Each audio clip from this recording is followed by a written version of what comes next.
Mula kay Philippines trending news naman tayo mga tol. Kakapasok lang, nagwala ang China sa West Philippine Sea, pinaulanan na. Lahat nag-alsabalutan na, yan ang title mga tol. Well, bibigyan natin to ng reaction video at ito ay may kinalaman pa rin mga tol sa pinaka-latest lang na kiskisan ngayon ng mga sasakyang pandagat ng Pilipinas at saka China na iginigiit nila mga tol, ang naratibo nila tayo daw ang bumangga sa kanila mga tol.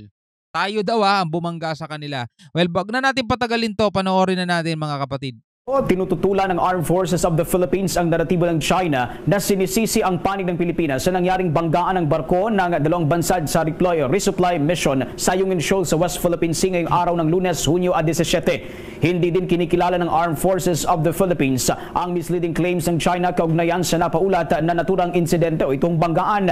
Inilabas ng Armed Forces of the Philippines ang naturang pahayag matapos na iulat ng China Coast Guard ang naturang coalition incident. Ayon kay Armed Forces of the Philippines Public Affairs Office Chief Colonel Cerces Trinidad, hindi tatalakayin ng AFP ang operational details kaugnay sa legal humanitarian rotation at resupply mission ng trupang Pilipino sa Yungin Shoal. Ang pangunahing issue niya dito ay ang illegal na presensya ng mga barko ng China sa loob ng exclusive economic zone ng ating bansa. Nanindigan din ng Armed Forces of the Philippines official na ang patuloy na agresibong mga aksyon ng China Coast Guard personnel ay nagpapalala pa sa tensyon sa naturang rehiyon. Samantala, wala pang komento sa usapin ng Malacanang, maging ang Philippine Coast Guard ay tikom din ang National Task Force on the West Philippine Sea sa naturang insidente. Una na nga naglabas ng panibagong akusasyon ng China laban sa Pilipinas matapos itong iulat na nagsagawa umano ng mapanganib na pagpalit ang barko o paglapit ang barko ng Pilipinas sa barko ng China na nagresulta sa naturang banggaan. Tapos mayroon pa tayo isang sasakyan na kinaladkad pa nila. Pinaratangan din ng China ang barko ng Pilipinas ng iligal na panghimasok umano sa katubigan sa Yungin Shoal at binawaliwala din aniya ng barko ng Pilipinas ang makailang ulit na babala nito. Tigas ng mukha, no? Wala naman silang karapatan dyan Nabalita sa oras na ito, ibinunyag ng grupo nitong mga mangingisda sa Zambales na mas pinili na nilang mangisda na lamang muna sa gilid kaysa pilitig mangisda ho sa West Philippine Sea. Kasunod ito ng naunang pagbabantangan ng China na magpapatupad ito ng no trespassing rule nito. Ayon kay Tropical Fish and Gatherer Association Geoffrey Elad, natatakot umano na itong marami sa mga miyembro nito na baka hulihin sila ng mga Chino at dalhin sila sa China. Dahil dito ay diiwasan na umano nila ang pagtungo sa Scarborough Shoal at karamihan sa kanila ang mas pinili na lamang na mangisda malapit sa mainland Zambales kung saan mas mababa ang mahuhuling isda dito. Sa kabila na to, willing pa rin umano ang mga mangingisda na bumalik sa Baho de Masinloc basta't mayroong mga barko ng Philippine Coast Guard o Philippine Navy na sasama at magsisilbi nilang escort. Ayon kay Elad, kung hindi na bumalik pa ang mga mangingisda sa Baho de Masinloc, maaaring tuloy na itong mawala sa Pilipinas.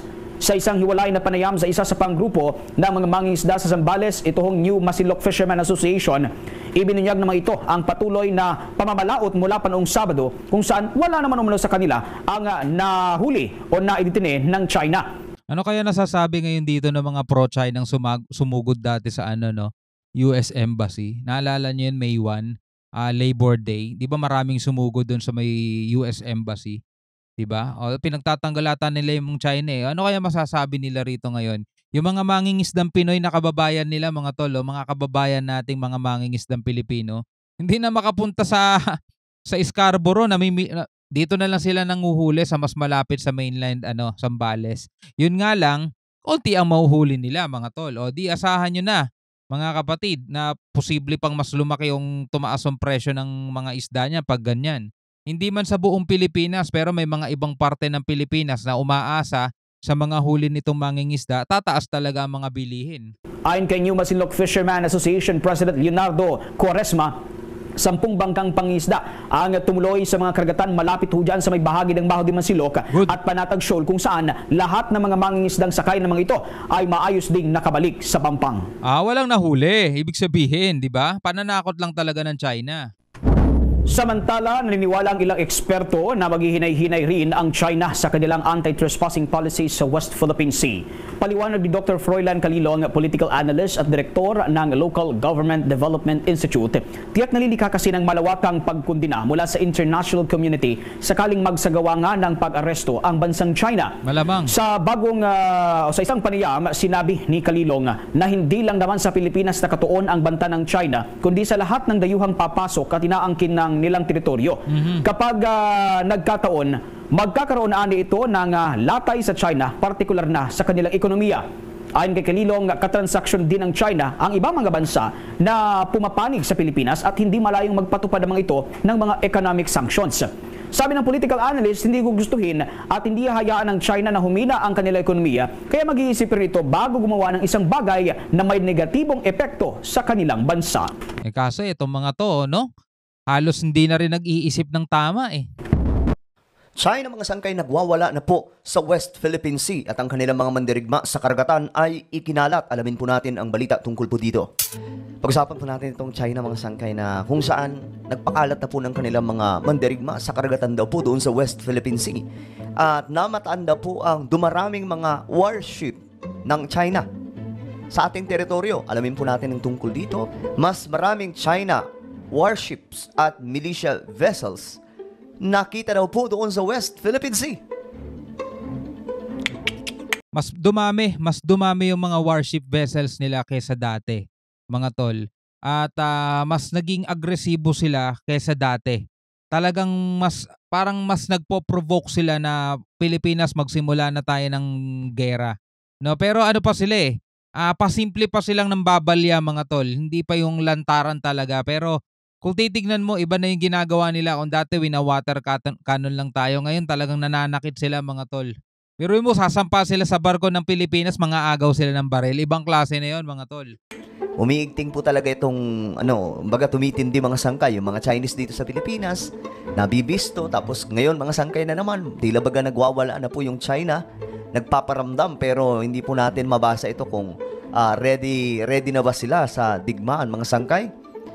Samantalang ang Pilipinas may kinakapitan na Amerika dahil po sa Mutual Defense Treaty. So alamin po natin ang balitang to. Na-monitor ng Philippine Navy na dumami ang mga Chinese vessels sa West Philippine Sea sa nakalipas na isang linggo.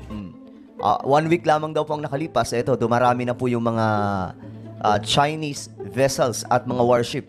Mula June 4 hanggang 10, umabot sa 146 ang kanilang namataang sasakyang pangdagat ng China. Grabe, oh. May 28 June to June 3, 2024, 125 na bilang daw po ito ng mga Chinese vessels. Mga barko po ito doon sa West Philippine Sea. So ito yung sinasabi ng isang analyst mga tol na inuunti-unti ng China sa pamamagitan ng paglapit nila paunti-unti hanggang sa tuluyan nilang maukupa etong West Philippine Sea at tuluyang hindi na nga makapasok ang Pilipinas dyan mga tol. Etong nakaraan, 'di ba, yung banggaan sa Ayungin Shoal mga tol. Hindi kasi nagsama hindi kasi nagsama ang AFP ng Coast Guard kaya walang nailabas ng video ng Navy, 'di ba? Tapos tahimik pa ang Malacanang dahil nga siguro inaaral pa nila, pinag-aaralan nila maigi kung ano yung magiging statement nila. Hindi sila pwede basta-basta magpahayag lang dahil nga iniisip nila yung implikasyon nun sa Mutual Defense Treaty, 'di ba? Sabing gano'n ni Ed Linggau. Pero ang sabi rin ng isang eksperto, kung nagagawa ng China na sampahan yung ating mga inflatable boat o yung mga barko natin o bangka natin tapos makikipag-agawan ng baril o ng armas sa ating mga kasundaluhan, posible daw gawin nila yan mismo sa Ayungin Shoal sa may BRP Sierra Madre. Imagine yun mga tol kung sasampa sila doon. Ano kaya ang posibleng mangyari? Wala na, eto na mga tol, yung ayaw nating maganap. Talagang mangyayari sa ayaw at sa gusto natin kapag ginawa ng China yan. 'Di ba? Palapit na sila ng palapit eh. At ngayong June 4 hanggang June 10, 2024, umabot na po sa 146 Dami. na Chinese vessels. Dagdag pa po dito mga sangkay, yung mga warship ng China. So talagang inaangasan tayo ngayon ng China mga sangkay kasi alam po nila wala tayong gamit. Pero alam nyo guys, kung meron lang po talaga tayong mga kagamitan na kaya pong sumalag sa mga ganitong aktibidad ng China. Mapapalayas natin yan kasi ginawa po yan ng Japan mismo Ang ginawa po ng Japan nung nakita po nila na nanggugulo na po itong mga Chinese, pinapasok na po yung kanilang teritoryo sa karagatan. Ayun, binomba po ng water cannon sa Senkaku Island. Pero yung Japan, yun ang ginagawa nila sa China kung ano yung ginagawa ng China sa atin. Dahil nga maraming espiya rito ang China, alam nila mga tol kung ano lang yung kapasidad at kung ano lang yung kapabilidad ng Pilipinas mga tol. Alam nila kung kakayanin ba nating lumaban o hindi. Alam nila kung ilan ang bilang ng mga armas natin at asset natin mga tol. Wala namang ibang masisisi rito mga tol kundi yung tayo rin. Tayo rin mga Pilipino at mga naging may tungkulin dito sa ating bansa mula nung araw. Kasi ang Pilipinas mga tol, yung mapa natin, 'di ba? Tulad nga ng lagi natin sinasabi, di naman nagbago 'yan dati pa. Napapaligiran tayo ng tubig. Hindi tayo nagpalakas ng puwersa Hindi tayo nagkaroon ng submarine, hindi tayo nagkaroon ng mga mas maraming pandigma o mas maraming barko ng Coast Guard. Wala Wala tayong ganun mga tol, kaya tingnan nyo, nangyayari sa atin. Hindi nagagawa ng China yan sa ibang bansa mga tol kasi pinapalagan sila. Sa atin lang mga tol, buong tanging Pilipinas lang. 'Di ba? Yan ang implikasyon ng pagiging pabaya. Lang alam nyo na kung sino yung mga yon.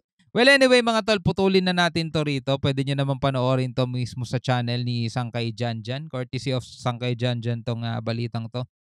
At maraming salamat sa inyong panonood hanggang sa muli. Ako nga pala si Shobaldi. Peace out.